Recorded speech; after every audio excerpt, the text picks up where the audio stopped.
మణిద్వీపవర్ణన 283 శ్లోకాలు. వ్యాస ఉవాచ బ్రహ్మలోకాదూర్ధ్వభాగే సర్వలోకోऽस्ति యశ్రుతా మణిద్వీపస్య ఏవాస్తి యత్ర దేవీ విరాజతే సర్వస్మాదధికో యస్మాత్ సర్వలోకః తతః స్మృతః పురా పరాంశయైవాయం కల్పితో మనసేచ్ఛయా సర్వాదౌ నిజవాసార్థం ప్రకృత్యా మూలభూతయా కైలాసాదధికో లోకో వైకుంఠాదపి చోత్తమః గోలోకాదపి సర్వస్మాత్ సర్వలోకోధికః స్మృతః నైతస్య మంత్రిలోక్యాంతు సుందరం విద్యతే క్వచిత్ ఛత్రీభూతం త్రిజగతో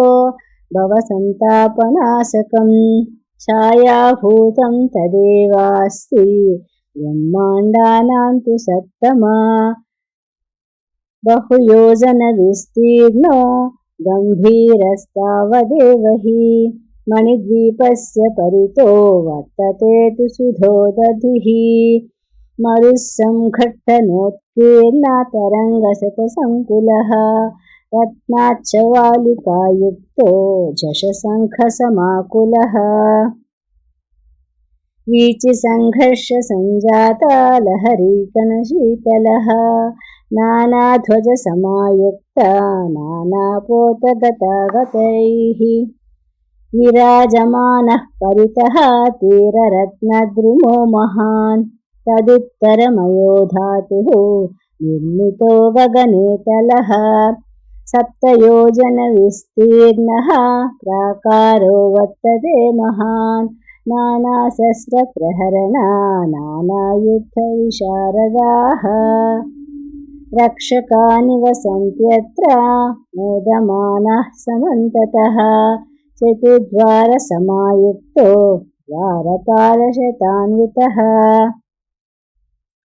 నానాగణైః పరివృతో దేవీ భక్తియుతే నృపా దర్శనార్థం సమాయాంతి ఏ దేవీ జగదీశితుః తేషాం గణా వసంత్యత్ర వాహనాని చ తత్ర హి విమానశతసంఘర్ష ఘంటాస్వన సమాకులః హయహేషాఖురాఘాత భదిరీకృతదిగ్ముఖః గణైః కిలకిలారావైః ఏత్ర హస్తైశ్చ తాడితాః సేవకా దేవసంఘానాం రాజन्ते తత్ర భూమిపా తస్మిన్ కోలాహలే రాజన్ న శబ్దః కేనచిత్ క్వచిత్ కస్యచిచ్ఛ్రూయతేత్యంత నానాధ్వనిసమాకులే పదే పదే మిష్టవారి పరిపూర్ణసరాంసి చ వాటికా వివిధా రాజన్ రత్నద్రుమవిరాజితాః తదుత్తరం మహాసార ధాతుర్నిర్మితమండలః సాలోవరో మహానస్తి గగనస్పర్శియచ్చిరః తేజసాస్య చతగుణః పూర్వసాలాదయం పరః గోపురద్వారసహితో బహువృక్షసమన్వితః యా వృక్షజాతయः సంతి సర్వాస్తాస్తత్ర సంతి చ నిరంతరం పుష్పయుతాః సదా ఫలసమన్వితాః నవపల్లవసంయుక్తాః వరసౌరభసంకులాః పనసః వకులः లోద్రాः కన్నికారాష్ట్రసంసుతాः దేవదారు కాంచనార ఆమ్రాశ్చైవ సుమేరవః లికుచాహింగులాశ్చైల లవంగः పక్వలాస్తథా పాటలాముచుకుందాశ్చ ఫలిన్యో చ ఘనే ఫలాః తాళాస్తమాలాశ్చాలాశ్చ కంకోలా నాగభద్రకాః పున్నాగः పీలవస్సాల్వా కావే కర్పూరశాఖినः అశ్వకర్ణా హస్తికర్ణాः తాళపర్ణాశ్చ దాడిమాः गणिका बन्धुजीवाश्च जम्बीराश्च पुरन्दकाः चाम्पेया बन्धुजीवाश्च तथा वेकनकद्रुमाः काला गुरुद्रुमाश्चैव तथा चन्दनपादपाः खर्जूरायूथिकास्ताला तालपन्नेश्चैव तथेक्षवः क्षीरवृक्षाश्च खथिराः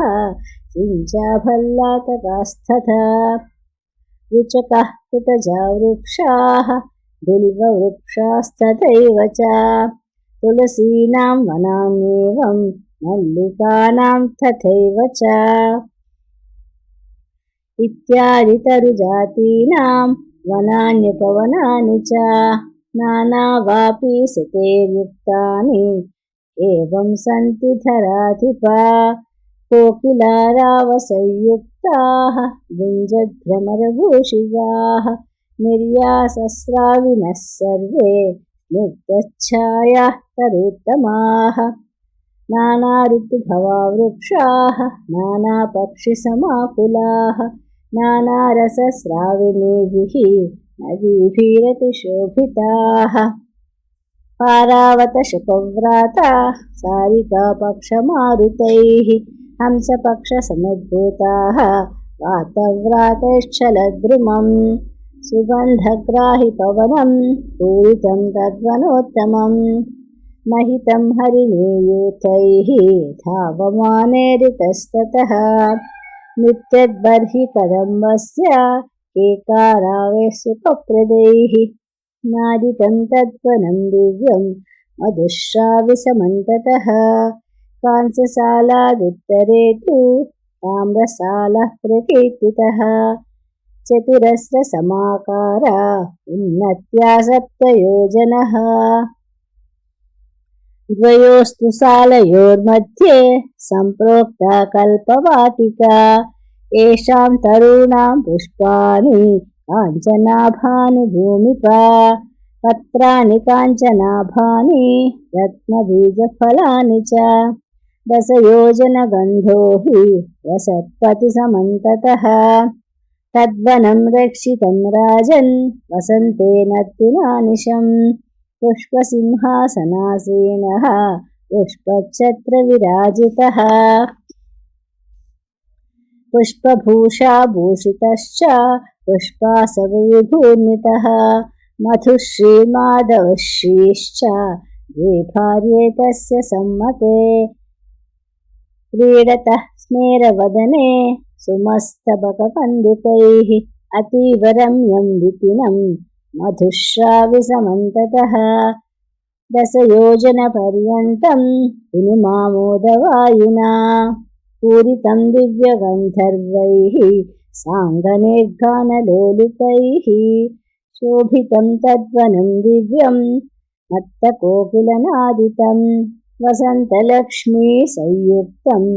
कामिकामप्रवर्धनं ताम्रसालादुत्तरत्र शेषसालः प्रकीर्तितः समुच्रायः स्तुतोऽप्यस्य सप्तयोजनसङ्ख्यया सन्तानवाटिकामध्ये सालयोस्तु द्वयोर्नुपा दशयोजनगन्धस्तु वसूनानां समन्ततः हिरण्याभानि कुसुमानि उत्फुल्लानि निरन्तरम् अमृतद्रवसंयुक्ता फलानि मधुराणि च ग्रीष्मर्तुर्नायकस्तस्य वाटिकायां नृपोत्तमा शुक्रश्रीश्च शुचिश्रीश्च द्वे भार्ये तस्य सम्मते सन्तापत्रस्तलोकास्तु वृक्षमूलेषु संस्थिताः नानासिद्धेः परिवृतो नानादेवैः समन्वितः विलासनीनां वृन्दैस्तु चन्दनद्रवपङ्किलैः पुष्पमालाभूषितैस्तु तालवृन्तकराम्बुजैः प्राकारः शोभितो राजन् शीतलाम्बुनिषेविभिः शेषसालादुत्तरत्र अपि आरकूटमयः शुभः प्राकारो वर्तते राजन् मुनियोजनदैर्घ्यवान् हरिचन्दनवृक्षाणां वाटीमध्ये तयोः स्मृता सालयोरधिनाथस्तु वर्षत्तुर्मेघवाहनः विद्युत्पिङ्गलनेत्रश्च जीमूतकवचस्मृतः वज्रनिर्घोषमुकुरैः चेन्द्रधन्वासमन्ततः सहर्षशो वारिधारा मुञ्चन्नास्ते गणावृतः नभश्रीश्च नभस्य श्रीः स्वरस्यारस्य मालिनी अम्बादुला निरत्निश्च भ्रमन्ति मेघयन्तिका वर्षयन्ती चिपुनिका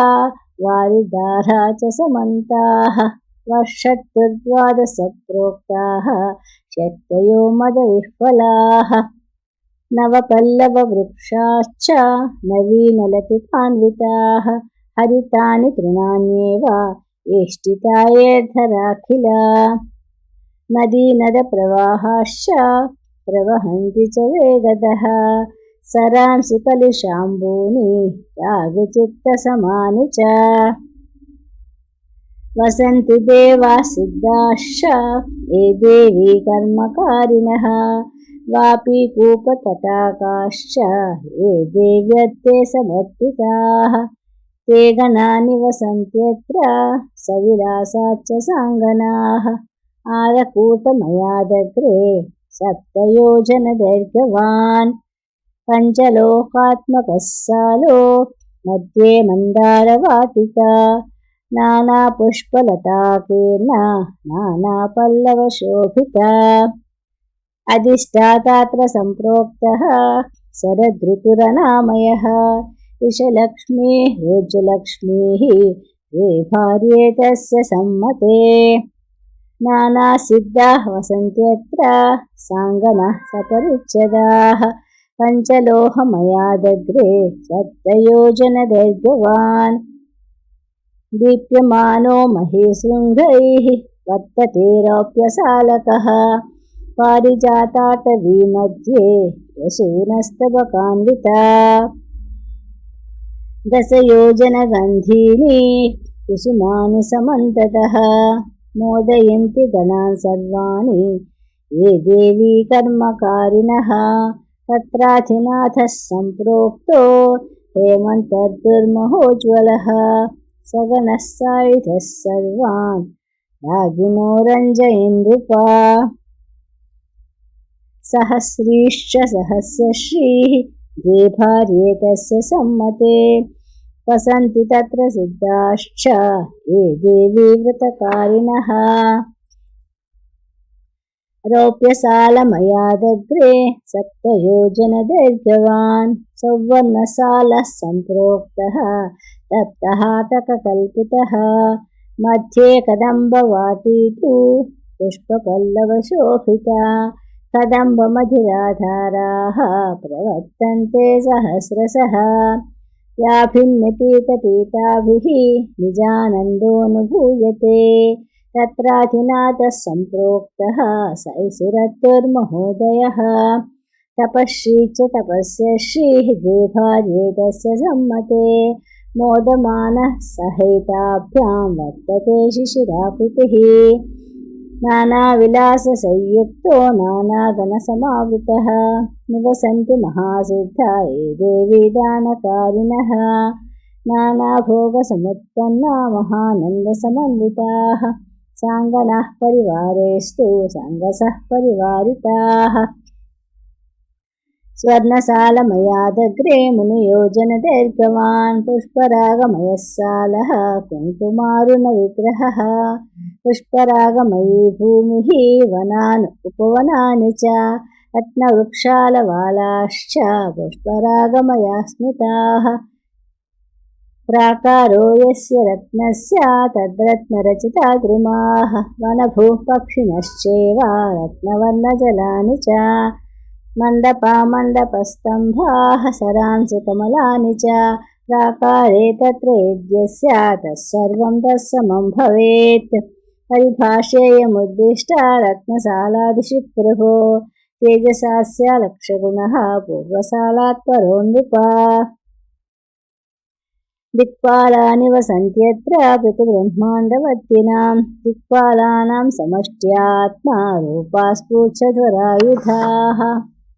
पूर्वसालं समुत्तुङ्गा शृङ्गापूरमरावती नानोपवनसंयुक्ता महेन्द्रस्तत्र राजते स्वर्गशोभाशया स्वर्गे यावती सत्तथोदिका समिष्टिशतनेत्रस्य सहस्रगुणतस्मृता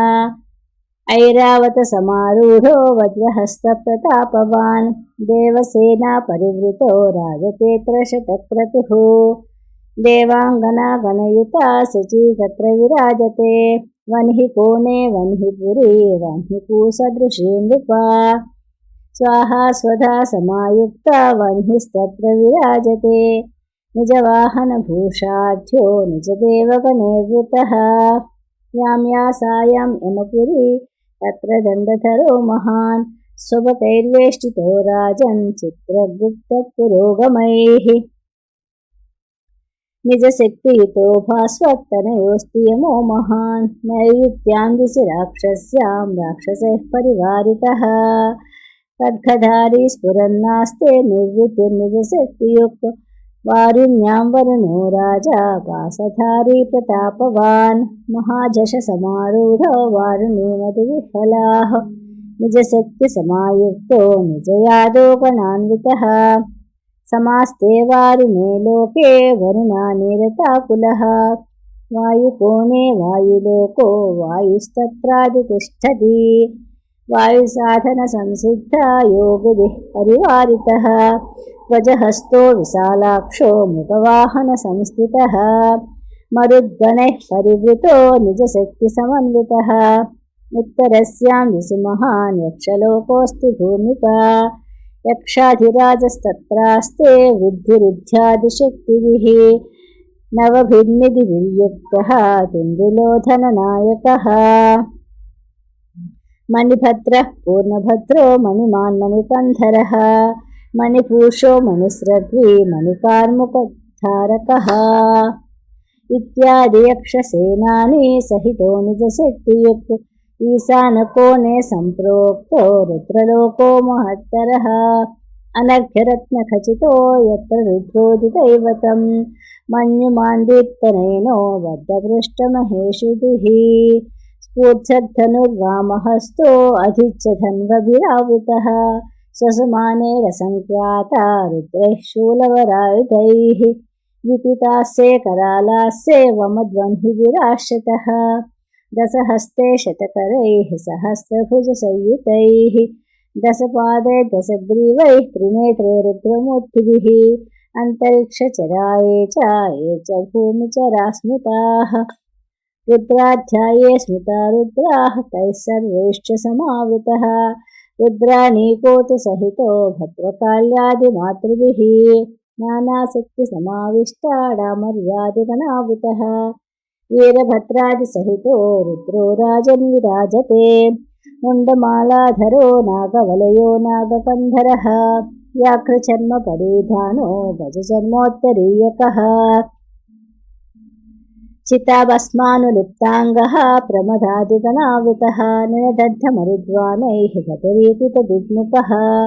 अट्टहासस्फोटशब्दैः सन्त्रासितनवत्सलः भूतसङ्गसमाविष्टो भूतावासो महेश्वरः ईशानदिक्पतिः सोऽयं नाम्ना चेशान एव च इति श्रीदेवी भागवत महापुराणे द्वादशस्कन्धे दशमोऽध्यायः। व्यास उवाच पुष्परागमयादग्रे कुङ्कुमारुणविग्रहः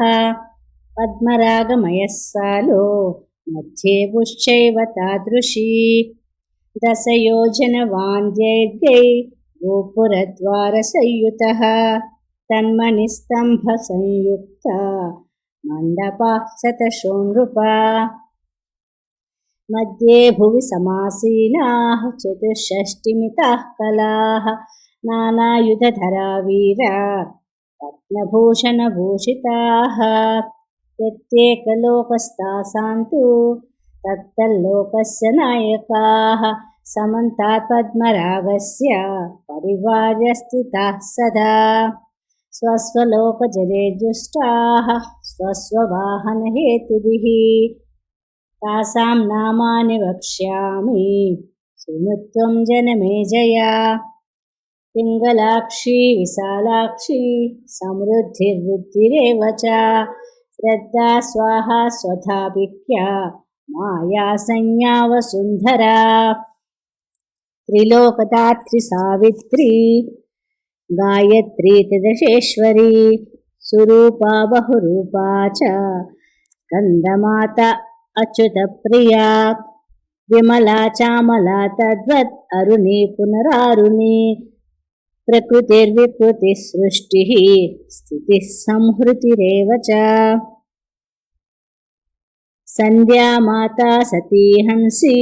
मद्दिका वज्रिका परा देवमाता भगवती देवकी कमलासना त्रिमुखी सप्तमुख्यान्या सुरासुरविमर्थिनी लम्बोष्ठी चोध्वकेशी च बहुशीर्षा वृकोदरी रथरेखा ह्वया पश्चाद् शशिरेखा तथा परा गगनवेगा पवनवेगा चैव ततः परम् अग्रे भुवनपाला स्यात् तत्पश्चान्मदनातुरा अनङ्गानङ्गमथना तथैवानङ्गमेखला अनङ्गकुसुमा पश्चात् विश्वरूपा सुराधिका क्षयङ्करी भवेच्चिक्तिः अक्षोभ्या च ततः परम् सत्यवादिन्यतः प्रोक्ताः बहुरूपा शुचिव्रता उदाराख्या च वागीसी चतुष्षष्टिमिता स्मृताः ज्वलजिह्वाननाः सर्वाः वमन्तो वह्निमुल्बणम् जलं पिबामः सकलं संहरामो विभावसुम् पवनं स्तम्भयामोऽद्य भक्षयामोऽखिलं जगत् इति वाचं सङ्गिरन्ते क्रोधसंरक्तलोचनाः चापबाणधरा सर्वाः युद्धायैवोत्सुका सदा दंष्ट्रा कटकटारावैः भद्रीकृतदिग्मुखा पिङ्गोद्गकेश सम्प्रोक्ताः चापबाणकराः सदा शताक्षौहिणिका सेनापि एकैकस्याः प्रकीर्तिता एकैकशक्तेः सामर्थ्यं लक्षब्रह्माण्डनाशने शताक्षौहिणिका सेनाः तादृशी नृपसत्तमा किं न कुर्या जगत्यस्मिन् अशक्यं वक्तुमेव तत् सर्वापि युक्तसामग्री तस्मिन् स्थाले स्थिता मुने रथानां गणना नास्ति हयानां करिणां तथा शस्त्राणां गणना तद्वद् गणानां गणना तथा पद्मरागमयादग्रे गोमेदमणिनिर्मितः 10 योजनदैर्घ्येण प्राकारो वर्तते महान् भास्वज्जपा प्रसूनाभो मध्यभूस्ताश्च तादृशी गोमेदकल्पितान्येव तत्त्वासि सदनानि च पक्षिणस्तम्भवर्याश्च वृक्षावाह्यः सरांसि च गोमेदकल्पिता एव कुङ्कुमारुणविग्रहाः तन्मध्यस्था महादेव्यो 32 स्मृताः नानाशस्त्रप्रहरणाः गोमेदमणिभूषिताः प्रत्येकलोकवासिन्यः परिवार्य समन्ततः गोमेदसाले सन्नद्धाः पिशाचवदना नृपा स्वर्लोकवासिभिर्नित्यं पूजिताश्चक्रबाहवः क्रोधरक्तेक्षणाः दहेति च वदन्ति सततं वादं युद्धोत्सुकहृदन्तराः एकैकस्या महाशक्तेः दशाक्षौहिणिका मता सेना तत्राप्येकशक्तिः लक्षब्रह्माण्डनाशिनी तादृशीनां महासेना वर्णनीया कथं नृपा। रथानां नैव गणना वाहनानां तथैव च सर्वयुक्तसमारम्भः तत्र देव्या विराजते। तासां नामानि वक्ष्यामि पापनाशकराणि च विद्या ह्रीपुष्टयः प्रज्ञा सिनीवालीकुहुस्तथा रुद्रा वीर्या प्रभानन्दा पोषिणी रुद्धिदा शुभा कालरात्रिर्महारात्रिः भद्रकालीकपद्मिनी ऋतुतिर्दण्डिमुण्डिन्यौ सेन्दुकण्ठासिकण्डिनी निशुम्भशुम्भमधिनी महिषासुरमर्दिनी इन्द्राणी चैव रुद्राणी शङ्करात्तशरीरिणी नारी नारायणी चैव त्रिशूलिन्यपि पालिनी अम्बिकाह्लादिनी पश्चाद् इत्येवं शक्तयः स्मृताः यद्येताः कुपिता देव्यः तदा ब्रह्माण्डनाशनं पराजयो न चैतासां कदाचित् क्वचिदस्ति हि। गोमेदकमयादग्रे सद्वज्रमणिनिर्मितः दशयोजनतुङ्गोऽसौ गोपुरद्वारसंयुतः कपाटशृङ्खलाबद्धो नववृक्षसमुज्ज्वलः सालस्तन्मध्यभूम्यापि सर्वं हीरमयं स्मृतं गृहाणि वीथयोरध्या महामार्गाङ्गणानि च वृक्षालवालतरवः सारङ्गा अपि तादृशाः दीर्घिकाश्रेणयो वाप्यः तडागाः कूपसंयुताः तत्र श्रीभुवनेश्वर्याः वसन्ति परिचारिकाः एकैकलक्षदासीभिः सेविता मदगर्विताः तालवृन्तधराः काश्चिद् चषकाढ्यकराम्बुजाः काश्चित् ताम्बूलपात्राणि धारयन्त्योतिगर्विताः काश्चित्त्रछत्रधारिण्यः चामराणां विधारिकाः नानावस्त्रधराः काश्चित् पुष्पकराम्बुजाः नानादर्शकराः काश्चित् कुङ्कुमलेपनं धारयन्त्यकज्जलं च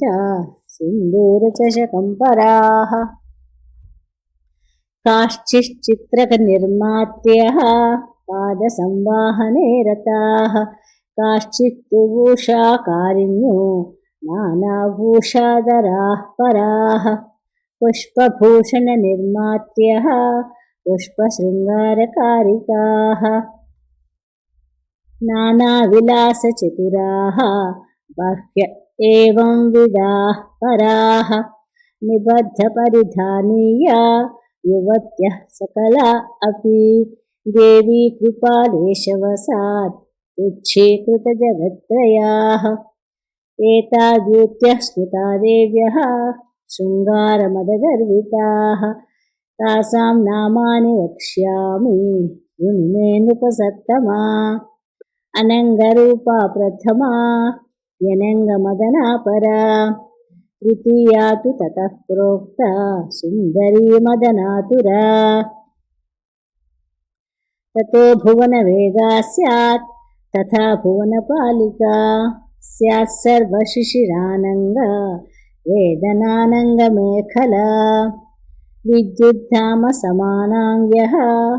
वनत्काञ्चीगुणान्विताः रणन्मञ्जीरचरणाः बहिरन्तरितस्ततः धावमानास्तु शोभन्ते सर्वा विद्युल्लतोपमाः कुशलाः सर्वकार्येषु यत्र हस्ताः समन्ततः अष्टदिक्षु तथैतासां प्राकारात् बहिरेव च सदनानि विराजन्ते नानावाहनहेतिभिः वज्रसालादग्रभागे सालो वैडूर्यनिर्मितः दशयोजनतुङ्गोऽसौ गोपुरद्वारभूषितः वैडूर्यभूमिः सर्वापि गृहाणि विविधानि च विद्योरथ्या महामार्गाः सर्वे वैडूर्यनिर्मिताः वापीकूपतडागाश्च स्रवन्तीनां तटानि च वालुका चैव सर्वापि वैडूर्यमणिनिर्मिताः तत्राष्टदिक्षु परितो ब्राह्म्यादीनां च मण्डलम् निजैर्गुणैः परिवृतं भ्राजते नृपसत्तमा इति ब्रह्माण्डमातॄणां ताः समष्ट ईरिताः ब्राह्मी माहेश्वरी चैव कौमारी वैष्णवी तथा वाराही च ततेन्द्राणि चामुण्डा सप्तमातरः अष्टमी तु महालक्ष्मीः नाम्ना प्रोक्तास्तु मातरः ब्रह्मरुद्रादिदेवानां समाकारास्तु ताः स्मृताः जगत्कल्याणकारिण्यः स्वस्वसेना समावृताः तत्सालस्य चतुर्द्वार्षु वाहनानि महेशितुः सज्जानि नृपते सन्ति सालंकारिणि नित्यशः दन्तिनः कोटिसो वाहाः कोटिशः शिवकास्तथा हंसाः सिंहाश्च गरुडा मयूरा वृषभास्तथा तैर्युक्ताः स्यन्दनास्तद्वद् कोटिशो नृपनन्दना पाष्टिग्राहसमायुक्ताः ध्वजैराकाशचुम्बिनः कोटिशस्तु विमानानि नानाचिह्नान्वितानि च नानावादितयुक्तानि महाध्वजयुतानि च वैडूर्यमणिसालस्यापि अग्रे सालः परस्मृतः दशयोजनतुङ्गोऽसौ इन्द्रनीलास्मनिर्मितः तन्मज्जभूस्तथा वीथ्यो महामार्गा गृहाणि च वापीकूपतडागाश्च सर्वे तन्मणिनिर्मिताः तत्र पद्मं तु सम्प्रोक्तं बहुयोजनविस्तृतं षोडसारं दीप्यमानं सुदर्शनमिवापरम् तत्र षोडशशक्तीनां स्थानानि विविधानि च सर्वोपस्करयुक्तानि समृद्धानि वसन्तिः तासां नामानि वक्ष्यामि शृणु मे नृपसत्तमा कराळी विकराळी च तथोमा च सरस्वती श्रीदुर्गोषा तथा लक्ष्मीः श्रुतिश्चैव स्मृतिधृतिः श्रद्धा मेधा मतिः कान्तिः आर्या षोडशशक्तयः नीलजीमूतसङ्कर्षाः करवालकराम्बुजाः समाखेटकदारिण्यो युद्धोपक्रान्तमानसाः सेनान्यः सकल एताः श्रीदेव्या जगदीशितुः प्रतिब्रह्माण्डसंस्थानां शक्तीनां नायिकाः स्मृताः ब्रह्माण्डक्षोभकारिण्यो देवी शक्तिपबृंहिताः नानारथसमारूढाः नानाशक्तिभिरन्विताः एतत्पराक्रमं वक्तुं सहस्रास्योऽपि न क्षमः इन्द्रनीलमहासालात् अग्रे तु बहुविस्तृतः मुक्ताप्राकार उदितो दशयोजनदैर्घ्यवान् मध्यभूः पूर्ववत् प्रोक्ता तन्मध्येष्टदलाम्बुजम् मुक्तामणिगणाकीर्णं विस्तृतं तु सकेसरं तत्र देवी समाकाराः देव्यायुधधराः सदा सम्प्रोक्ता अष्टमन्त्रिण्यः जगद्वार्ता प्रबोधिकाः देवी समानभोगास्ता इंगितज्ञास्तु पंडिताः कुशलाः सर्वकार्येषु स्वामिकार्यपरायणाः देव्यभिप्रायभूत्यस्ताः चतुरा अतिसुन्दराः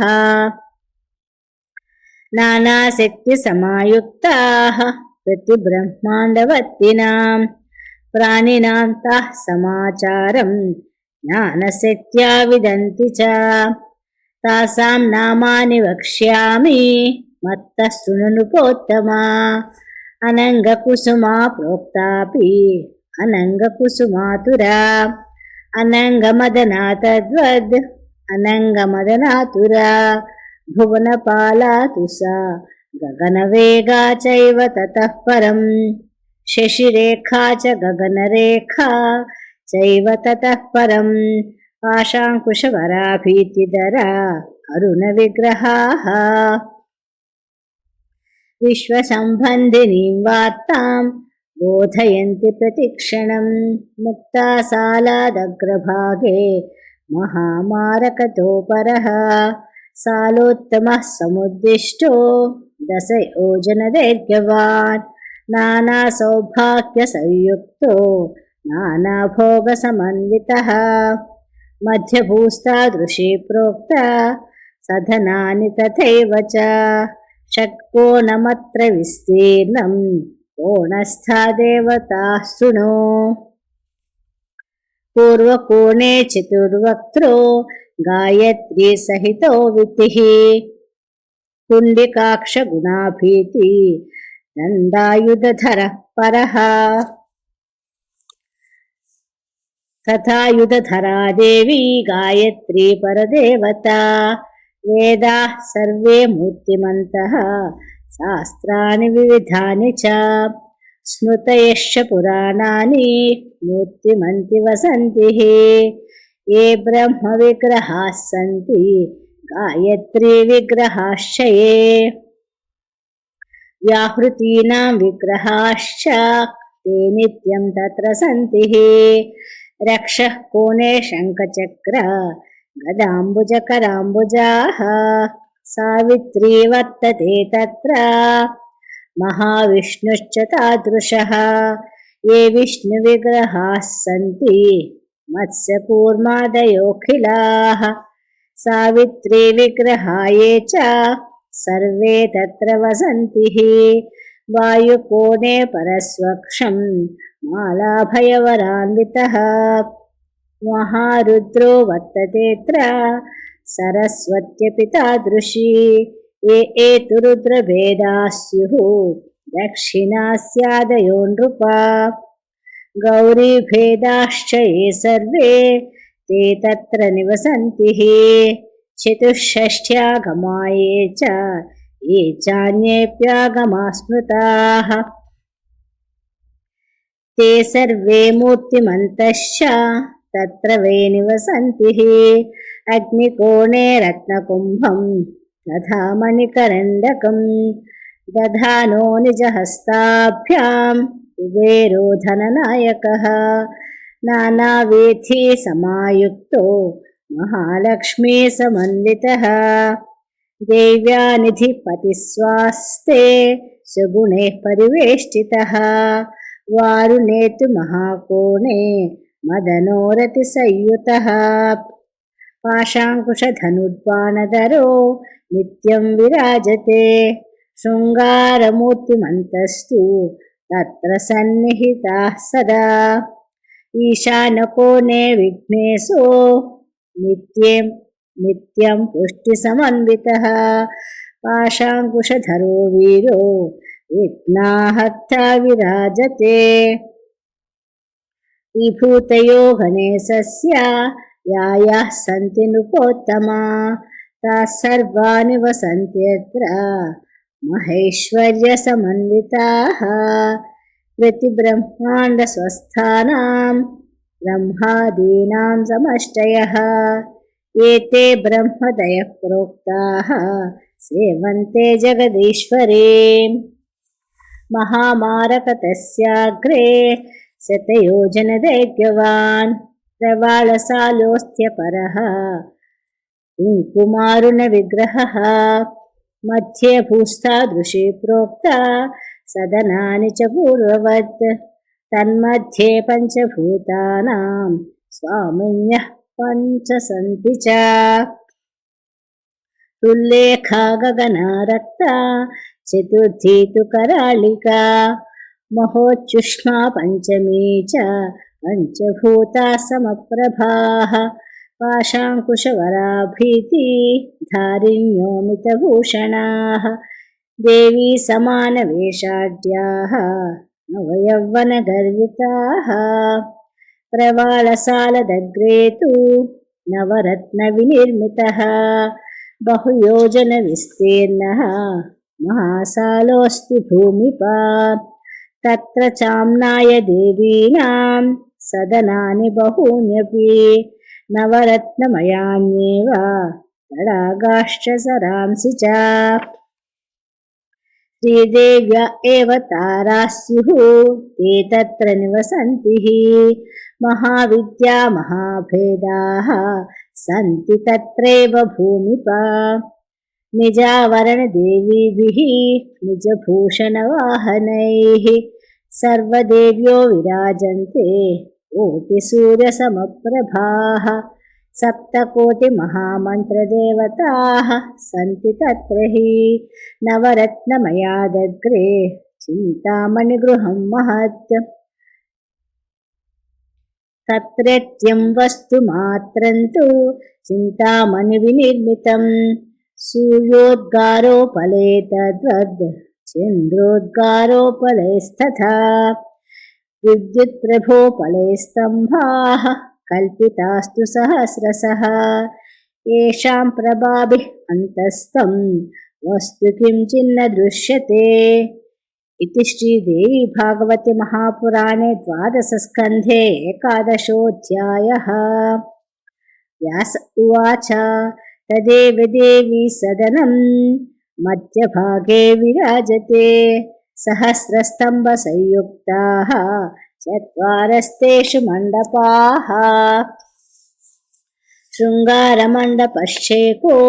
मुक्तिमण्डप एव च ज्ञानमण्डपसंज्ञस्तु तृतीयपरिकीर्तितः एकान्तमण्डपश्चैव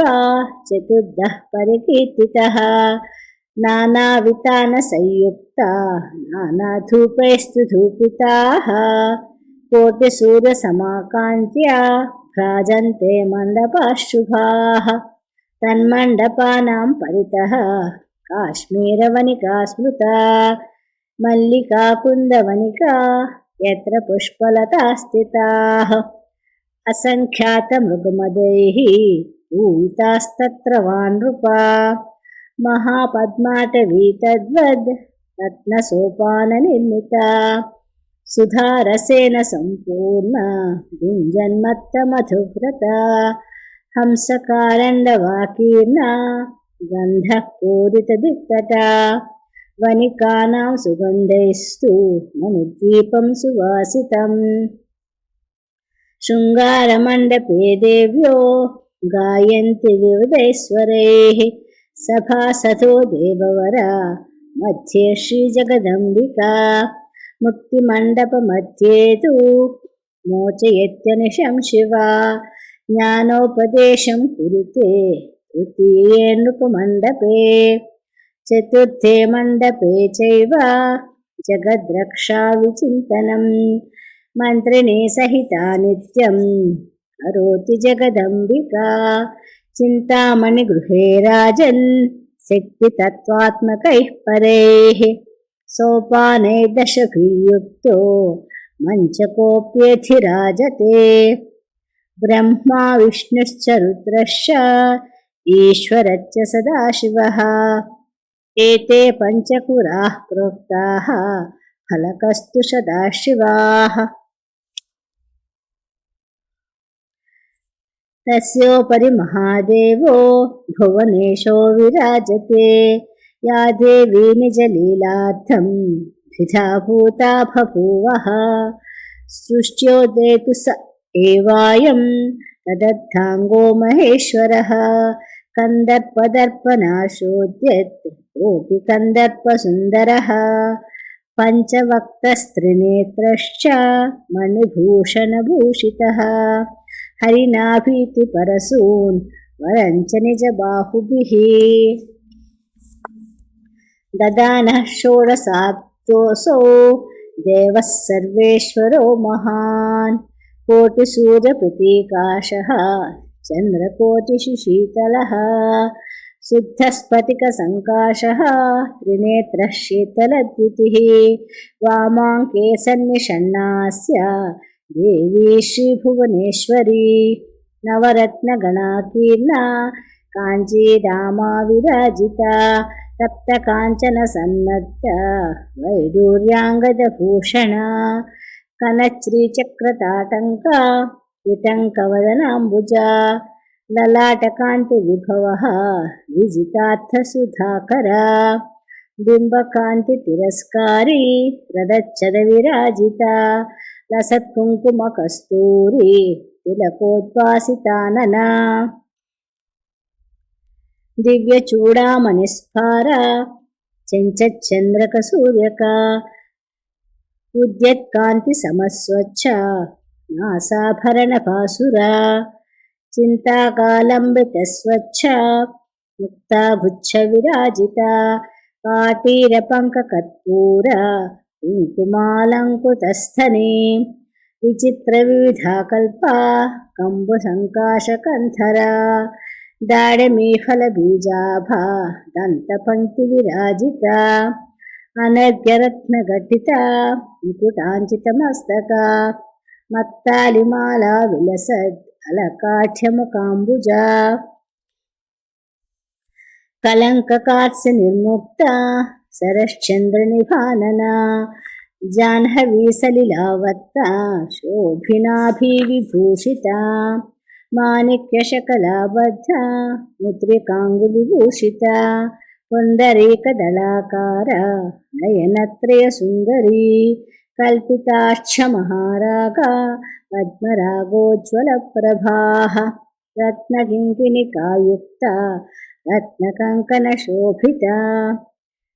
मणिमुक्ता सरापारा लसत्पदकसन्ततिः रत्नाङ्गुलिप्रवितता प्रभाजालालसत्करा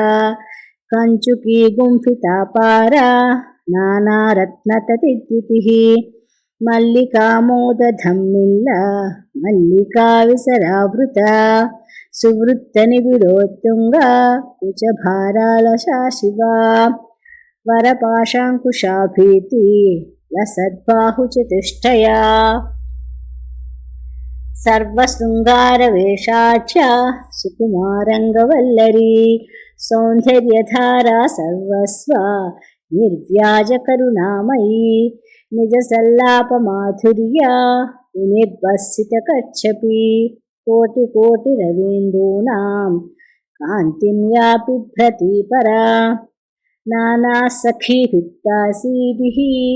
तदा देवाङ्गनादिभिः सर्वाभिदेवताभिस्तु समन्तात्परिवेष्टिता इच्छाशक्त्या ज्ञानशक्त्या क्रियाशक्त्या समन्विता लज्जातुष्टिस्तथा पुष्टिः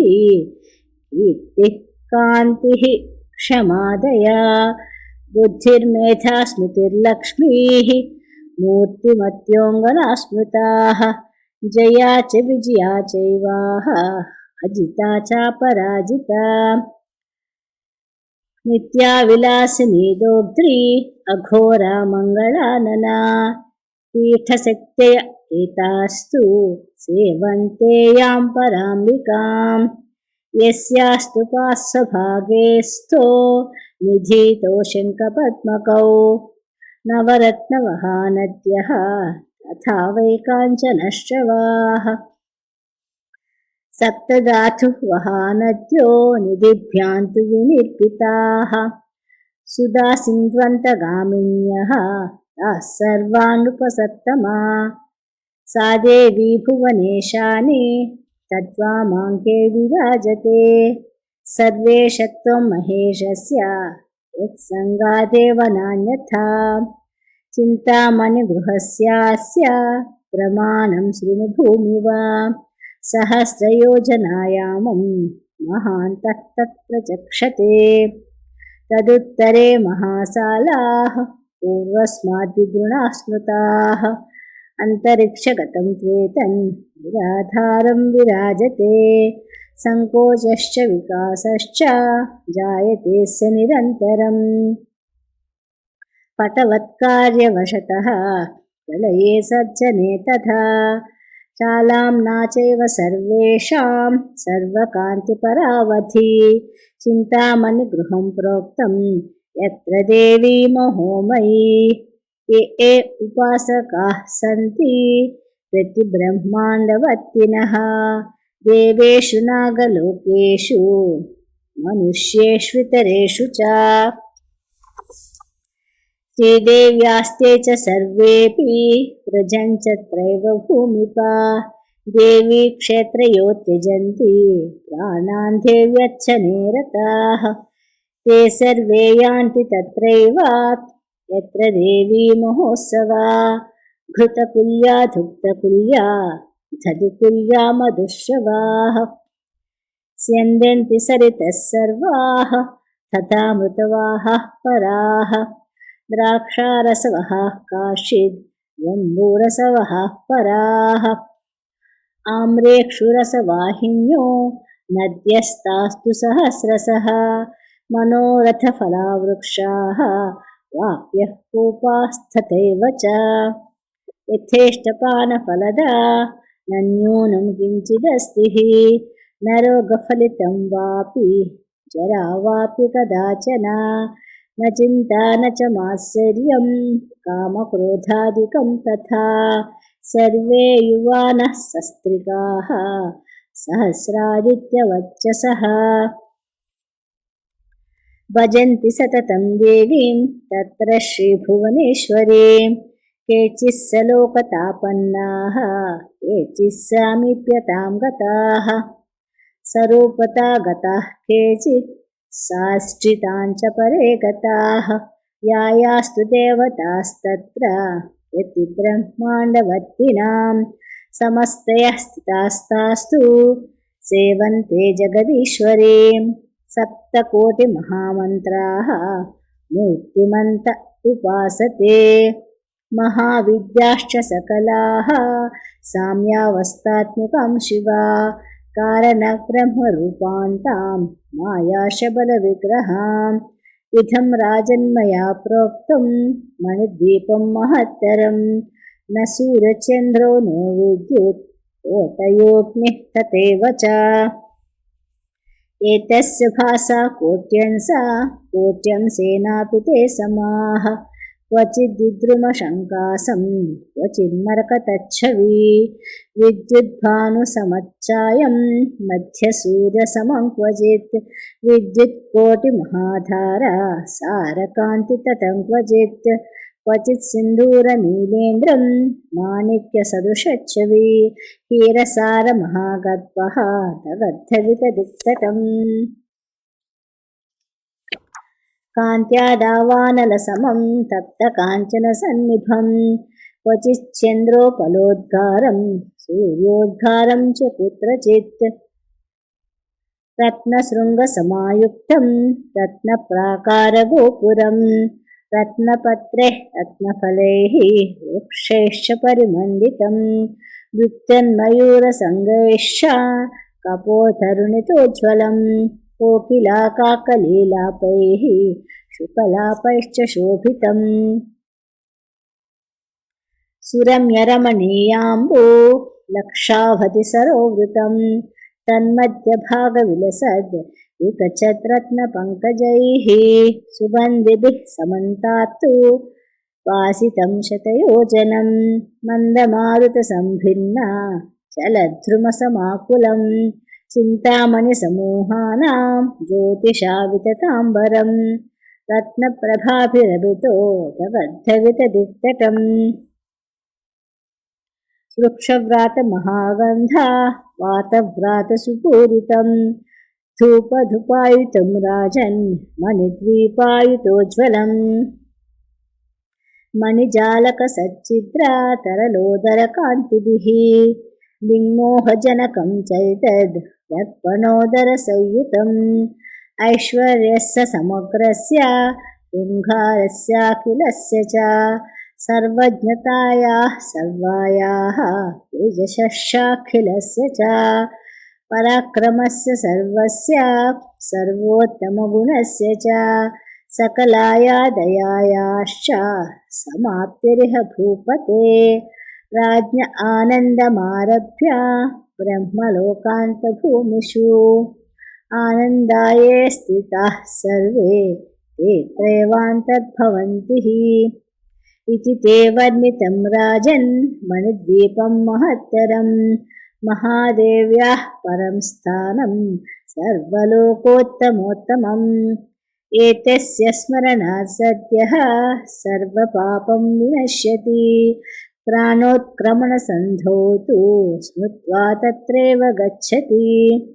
अध्यायपञ्चकं त्वेतत् पठे नित्यं समाहितः भूतप्रेतपिशाचादि बाधा तत्र भवेन्न हि